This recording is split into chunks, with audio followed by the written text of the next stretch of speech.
నిన్న AP DSC 2025 merit list రావడం జరిగింది. 16,347 పోస్టులతో ప్రభుత్వం డిఎస్సి ప్రకటించగా 3,36,307 మంది అభ్యర్థులు దరఖాస్తు చేసుకున్నారు. ఈ డిఎస్సి ఎగ్జామ్కి సంబంధించిన మెరిట్ లిస్ట్ నిన్నే రావడం జరిగింది.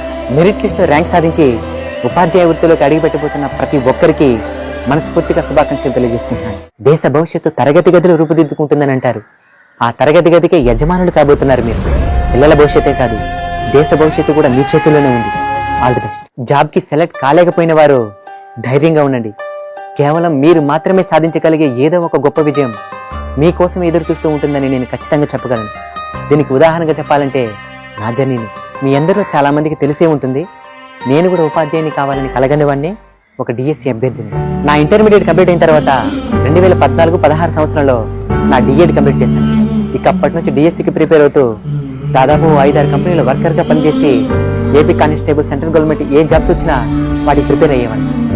ఇవన్నీ డిఎస్సి కోసం నేను చదివిన బుక్స్, ప్రిపేర్ చేసుకున్న నోట్స్, ఇంకా చాలా ఉన్నాయి. ఒకప్పుడు నా లక్ష్యమే ఉపాధ్యాయ వృత్తిని సాధించడం అని అనుకున్న నేను ఈ డిఎస్సికి అప్లై చేయలేదు. కారణం మీ అందరికీ తెలిసిందే. సోషల్ మీడియాలో ఒక కంటెంట్ క్రియేటర్గా, ఇన్ఫ్లుయెన్సర్గా మీ అందరి మనసులో నాకు ఇచ్చిన స్థానం.